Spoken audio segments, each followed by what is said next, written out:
Hi எல்லாருக்குமே நமஸ்காரம். இன்றைக்கி நான் கார்த்தால டிஃபன் சாப்பிட்டதும் கொஞ்சம் நேரம் இருந்துட்டு சமைச்சிட்டு டாக்டர்கிட்ட போகிறேன். என்னென்னா, நீங்கள் சொல்கிற மாதிரி நான் தனியாக மெடிசன் எப்போவுமே எடுத்துக்க மாட்டேன். அத்தனை புத்திசாலி ஒன்றும் அல்ல நான்.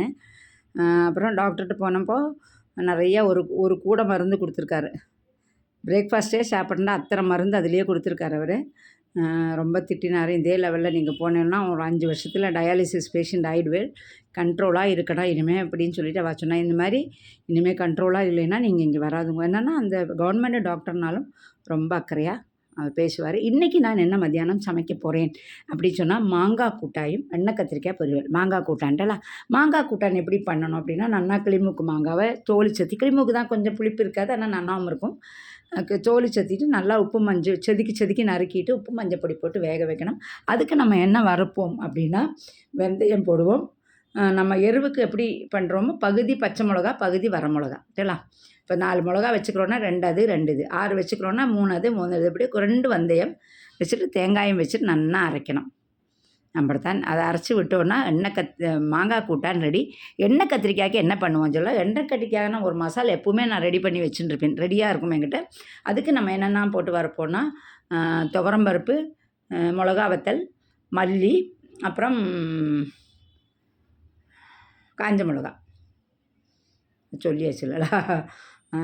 மிளகா வத்தல், மல்லி, துவரம்பருப்பு இதெல்லாம் போட்டு வறுத்து பொடிச்சு வைப்போம். கொஞ்சம் கடலைப்பருப்பும் போட்டு வறுத்து பொடிச்சு வச்சுப்போம். ரொம்ப நொய்ஸாக இல்லாமல் குறக்குறான்னு பொடிச்சு வச்சுக்கணும். அது எப்போவுமே எங்கள் ஆற்றுல இருக்கும். அதுக்கப்புறம் நம்ம கத்திரிக்காவை நல்லா பொழக்கணும். உள்ள புழு இருக்கா பார்க்கணும், இல்லாட்டா நான்வெஜ் ஆகிடும். பார்த்துட்டு அதுக்கப்புறமா அது கடுகை போட்டு அதை எண்ணெயில் நல்லெண்ணெய் விட்டு நல்லா வதக்கிட்டு ஒரு 3/4 வதங்க ஆங்கினதுக்கப்புறம் புளி கொஞ்சமாக துணூண்டு சின்ன நெல்லிக்காய் அளவுக்கு புளியை விட்டுக்கணும். டேடா புளியை விட்டு, அது ரொம்ப புளிக்கப்படாது, துவர்ப்பு போகணும் நம்பறத்தான். புளியை விட்டுட்டு நல்லா இது வந்ததுக்கப்புறம் ஒரு ஒரு ஒரு 90% வந்தாச்சுன்னா அப்புறமா அந்த பொடியை போட்டேன்னா 2 இலக்கி வச்சில்னா எண்ணெய் கத்திரிக்காய் ரெடி. பேர் வரையில யாராவது சாப்பிட, நான் சாப்பிட்டே கழிஞ்சாச்சு, ராத்திரி வீடியோ போட்டுருக்கேன். சரி பரவாயில்ல விடுங்கோ. அப்புறம் இன்றைக்கி வண்டியே ஓடலை சரியாக. செவ்வாய்க்கிழமை ஒரு தெரிஞ்சவர் ஒருத்தர் கூப்பிட்டா, அந்த ஒரு கால் வந்தது. அதுக்கப்புறம் ரொம்ப கம்மியாக ஓட்டினேன் இன்றைக்கி. சரி, ஆனால் கூட ஹாப்பியாக இருப்போம், விடுங்கோ.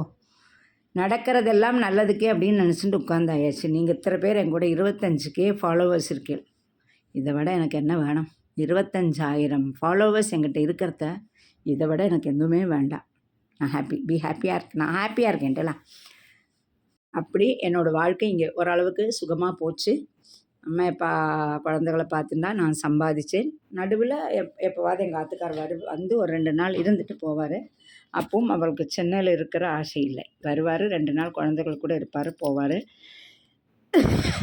கொஞ்ச நாள் இப்படி போனப்போ தம்பி குவார்ட்டர்ஸ் அப்ளை பண்ணியிருந்தேன். உடனே கிடச்சி கொடுத்தவனுக்கு. ஐநாவரத்தில் ஜாயிண்ட் ஆஃபீஸ் கிட்ட இருக்கிற ரயில்வே குவார்ட்டர்ஸ். அவன் ரயில்வேல தானே இருக்கான். குவார்ட்டர்ஸ் கிடச்சப்போ சரி அங்கே போகலான்னு சொல்லிவிட்டு, அங்கே அவனுக்கு இதை விட கம்மியாக தானே சம்பளம் பிடிப்பா சொல்லி அங்கே போகலான்னு சொல்லி நான், அம்மா, அப்பா, ஸ்ரீராமன், என்னோடய 2 குழந்தைகள். அந்த ஒரே ஒரு ரூம் கிச்சன் தான், அது பெருசாக ஒரு ரூமு, அப்புறம் ஒரு கிச்சன் நம்பர் தான். ஆனால் அது போதுமானதாக இருந்தது. வாசலில் சும்மா திண்ணை மாதிரி இருந்தது, அதனால் பயம் இருக்குல்ல. திண்ணையில் கூட ஒரு கட்டில் போட்டுன்னு வெளியில் படுத்துக்கலாம், அந்த அளவுக்கு இருந்தது. அதை விட இன்னொன்று என்னன்னா, அப்போ அங்கே கொண்டு போய் விட்டப்போ நடுவில் எங்கள் அம்மா ஊருக்கு போக ஆரம்பிச்சுட்டோம், அம்மையும் அப்பாவும். என்னென்னா,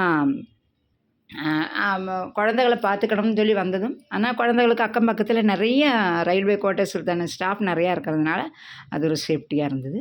அதுக்குள்ளேயே இருக்கிற ஒரு ரயில்வே ஸ்கூல், அந்த குவார்ட்டர்ஸ்குள்ளேயே இருக்கிற ஒரு ரயில்வே ஸ்கூலில் 2 பேரையும் சேர்த்தியாச்சு. அப்படி வண்டி கொஞ்சம் மூவ் ஆச்சு. ஃபினான்ஷியலாகவும் என்னோடய அம்மையோட கண்ட்ரோலில் இருக்கிறனால கொஞ்சம் அப்படி மூமெண்ட் போச்சு. என்னென்னா 2 குழந்தைகளுமே மெட்ரிகுலேஷன் ஸ்கூல் அப்படிங்கிறதுனால நான் ஒரு ஆள் தான் படிக்க வைக்கணும். என்னோடய பிரச்சனைகள் பார்த்துக்கணும், எல்லாம் பார்க்கணும். சமையல் ஆயாச்சு பார்த்தேலோ. எண்ணெய் கத்திரிக்காய் குழம்பு, மோர், வேப்பிலை கட்டி. அப்படியே இன்றைக்கி ஒரு கஸ்டமரை கூட்டிகிட்டு நான் காசிச்செட்டு தெருவுக்கு போனேன். கோவிந்தப்ப நாயக்கன் தெருவில் இருக்க காசிச்செட்டி தெருவு. இந்த தெருவில் எல்லாமே நம்ம இந்த பிளாஸ்டிக் ஐட்டம், எலக்ட்ரானிக் ஐட்டம், இந்த குப்பை கூதாடி எல்லாமே இந்த காசிச்செட்டி தெரு பார்த்தீங்கன்னா ஹோல்சேலில் ரொம்ப சீப்பாக கிடைக்கும். நல்லா குவாலிட்டியாக இருந்தது. எனக்கும் பார்க்க நிறைய ஆசையாக இருந்தது வாங்கிறதுக்கு. ஆசை மட்டும் இருந்தால் போகாது இல்லைல்ல, காசு வேண்டாமா? வாங்கி அவசியம் இல்லாததெல்லாம் என்னத்துக்கு குமிக்கணும்னு சொல்லிவிட்டு வேடிக்கை மாத்திரம் பார்த்துட்டு வீடியோ எடுத்து எல்லாம் பாருங்கோ. இத்தனை பேர் ஹோல்சேலில் வந்து வாங்கிட்டே போகிறா. ரொம்ப நன்னா குவாலிட்டியாக இருக்குது. உங்களுக்கு சென்னையில் யாராக இருக்குன்னா இந்த மாதிரி பிளாஸ்டிக்குகள், இந்த கொலு சமயத்தில் நம்ம gift கொடுப்போம்லடா, அதுக்கெல்லாமே எல்லாருமே இங்கே தான் வாங்குவா. பார்த்தீங்களா, சூப்பராக இருக்குது. பார்த்துட்டே இருக்கலாம். சமயம் போகிறதே தெரியாது. எனக்கும் அப்படியே சமயம் போச்சு. எல்லாருக்கும் பாய் பாய், குட் நைட்.